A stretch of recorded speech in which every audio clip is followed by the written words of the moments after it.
What's up, everybody? Kier Gomes here, and welcome back. As you can definitely tell from the trailer, the thumbnail, and the title of this video, today is gonna be a good one. And probably a long one. I'm gonna try to keep it brief, but we do have two decks of cards that we're gonna review today. And those are the Orbit 7th edition playing cards and the Orbit 7th edition Parallel. Is it 7th Parallel?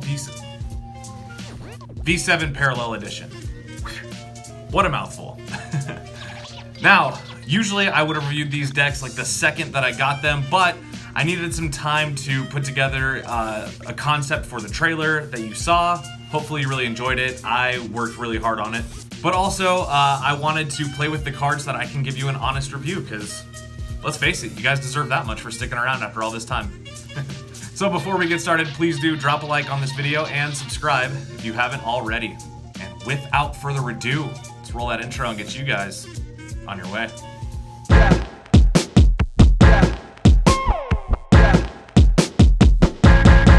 Let's go. All right, so to kick us off, we are going to start by looking at the Orbit 7th edition playing cards. Now, this deck is one of 20,000, so not rare. It has been mass-produced, which we are going to talk more about when we get into the handling of this deck and why that's so important. Both of these decks were designed by Daniel Schneider, who has designed the V3, 4, 5, 6, and CC reprint, and now the 7th editions. The tuck box is done in matte cardstock, just like the V5 and V6 decks. On the front, you get the standard Orbit logo, and in the background, you can see it is completely navy blue, and then above that, there are some pink stripes. Below it, there's this kind of pink grid, so it's a little bit tricky to pick up on camera, but I think that's catching it. In terms of the colors, it looks great. It looks really, really nice. One side of the deck says 7th edition, just like all the Orbit decks. The other side has some ad copy about Orbit Brown. The bottom has a modified Orbit logo. It's the typical Orbit logo, only instead of a rocket ship, it has the DeLorean from Back to the Future, and there's a rainbow inside of it. The top has the standard 23 that is put on all of the Orbit decks. And the back design is the back design of the cards. As well, you do get your usual Orbit seal on it. This time it has been customized to match the theme of the deck. Inside the tongue flap, you get the same Orbit quote that you always get, followed by the persist and endure, which again, you always get. And inside the two tongue flaps, you get a pair of 3D glasses, and as well, you get a satellite. But wait, there's more.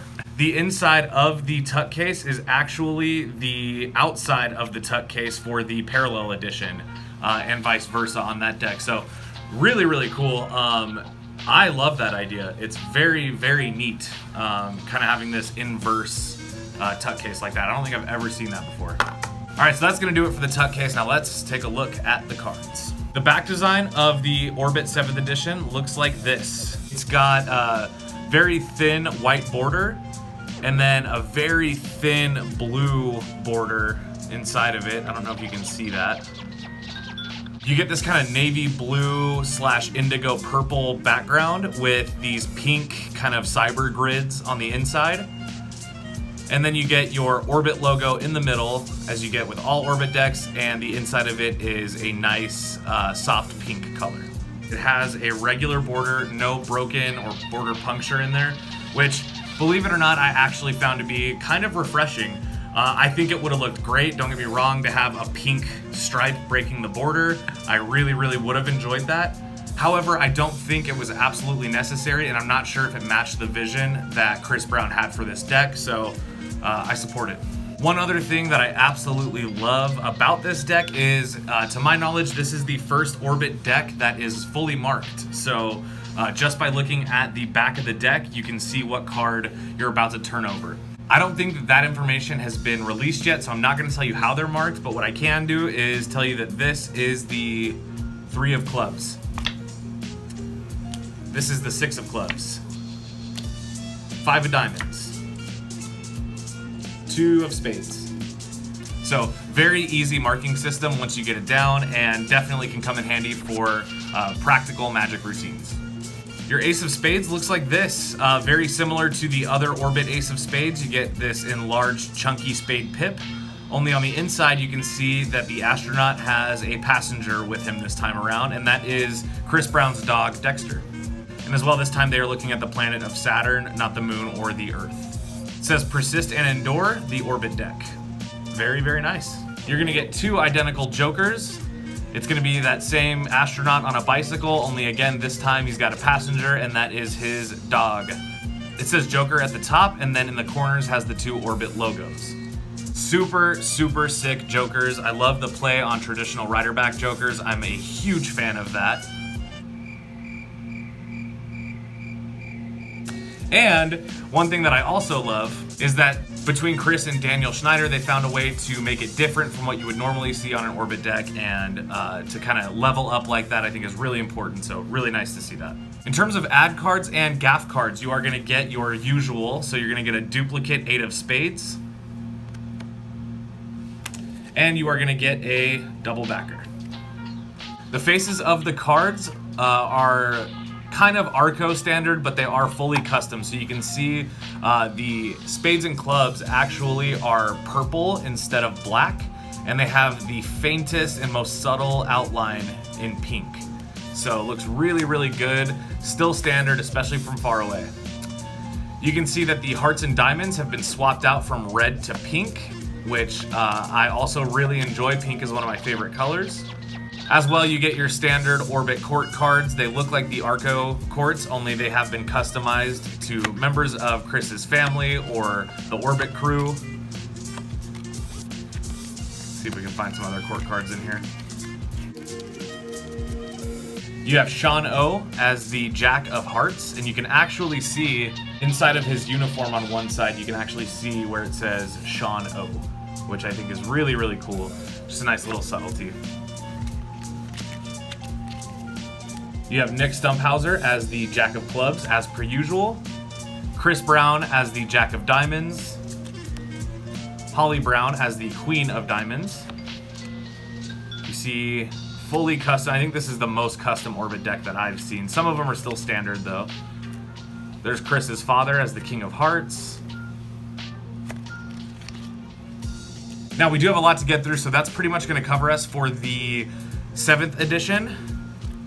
Before we talk about how they handle, let's take a look at the Parallel Edition. All right, now the V7 Parallel Edition looks like this. It is made up of this blue and purple color scheme. The front is actually very similar to the back design of the cards themselves, and of course done on a matte cardstock. The side of this tuck case is V7 Parallel Edition. Same ad copy about Orbit on the side. Orbit logo with the DeLorean on the bottom. The top, instead of saying 23 as it normally would, actually says 32, and that's because of this parallel universe motif. Your orbit seal is blue with a light blue O on it, and the back design is the back design of the cards. Same orbit quote on the inside, satellited 3D glasses here, and then the inside of this tuck case is the tuck case of the V7 orbit deck, which again, super smart. I really, really love that they did that. Let's look at the cards. All right, now this deck has a little bit more of an obvious one-way back design, and you can tell because one side has a point going down, and then the other side has kind of the top of a triangle. You get nice thin borders, and on this deck you do get some border breaks, so you can see the blue triangles stretch out past the border and almost go all the way to the edge, which you can really see very well when you're fanning this deck. The back design is dark purple, and then in a lighter purple, maybe you can see this better, you can see that there are a bunch of rocket ships and planets to kind of keep the orbit theme of the previous decks in there, which I really like. As well as this orbit in this nice like 1980s, 1990s jazz stripes type font, and I really like that. You know, when I first saw this deck, I was a little bit surprised to say the very least, because it didn't look like it had very much of a space theme, but over seeing it in person and using the deck, I have grown to really, really love this design. Your Ace of Spades for this deck is going to be different, so really good job between Chris and Daniel making the designs different enough to where you definitely are going to want both decks. Very clever. Also, I can see why it took so long for this deck to come out. Makes sense now.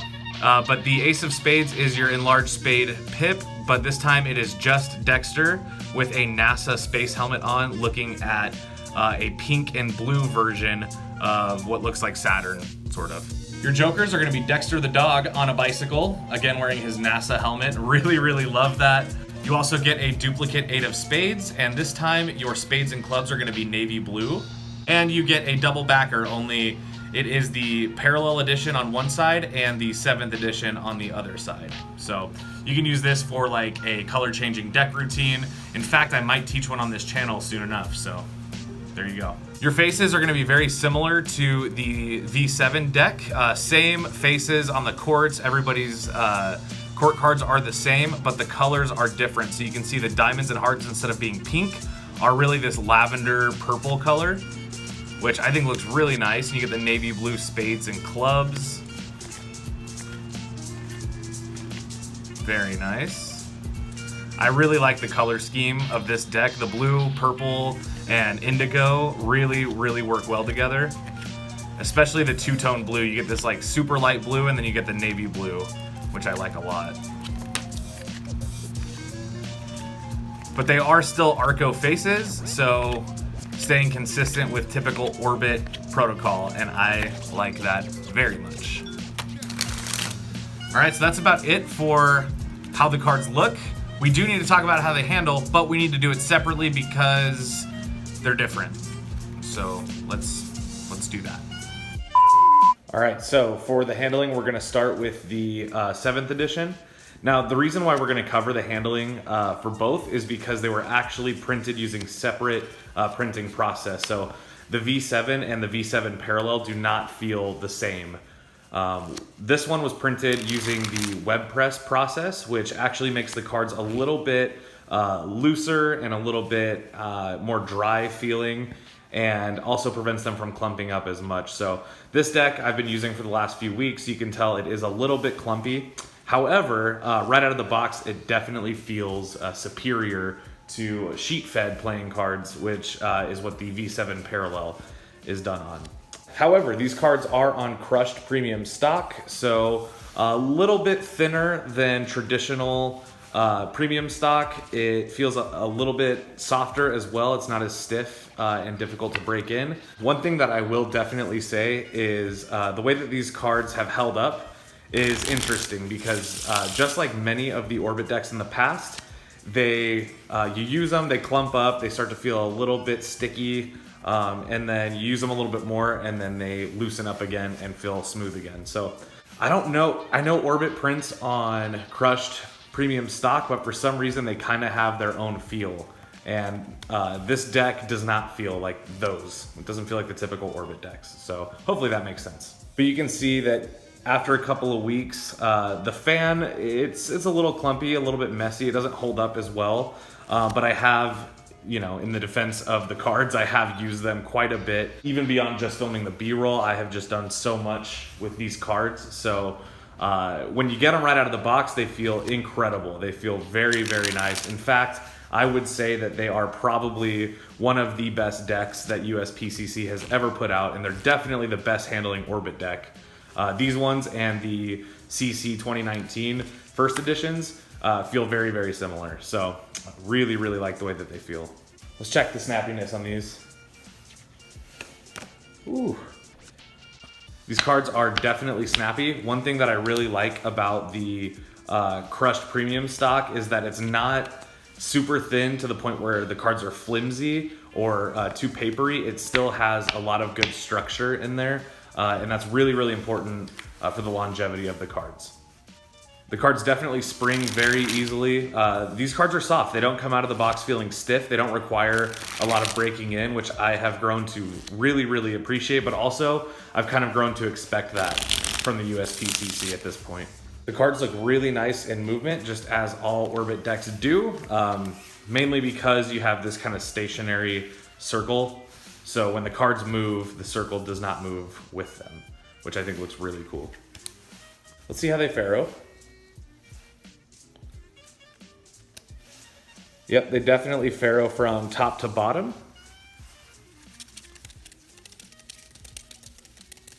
If I had to compare the feel of this specific Orbit deck to any other USPCC decks, I would say these feel very similar to the Cardistry Con 2019 Orbits, if you have those. And if you don't, then I would say that they feel very much like the Red Fox playing cards by ECAT, which I have also reviewed on this channel. So that's what the 7th edition looks like. Let's take a look at the V7 Parallel. Okay, now these definitely feel a little bit more like traditional Orbits. They have that same kind of feel. They're definitely thinner than the regular 7th edition, which I actually like. I like the way that Orbit decks feel. These ones feel just like the 5th edition and 6th edition playing cards by Orbit. Now, these were printed using the sheet-fed process, which is how standard decks are printed. Unless they're printed in bulk, 10,000 or more, you're gonna get cards that feel a little bit more like this. Now, I have not used this deck nearly as much as the regular 7th edition. However, I will say that just like all Orbit decks, after a few cuts and after a few shuffles, they do start to clump. But I think for things like Sybil cuts and kind of cardistry flourishes, that works really well. But they also still feel really good, and as you can see, they still fan pretty well too. One thing I really like about this design is that it does have that broken border still just a little bit, so you can see that blue kind of come through. So this deck definitely makes for more interesting spreads and fans than the regular V7. Let's see how these ones fare. Definitely top to bottom, same as the regular V7. And the snappiness on these should be very comparable to the way that the 5th and 6th edition Orbit decks handle. Now, this deck is definitely, like I said, it is thinner. So if you don't have any Orbit decks, the other decks that this would compare to would be like the Black Roses playing cards by Daniel Schneider, or the Mint V2 playing cards. They feel very similar to the Mint V2.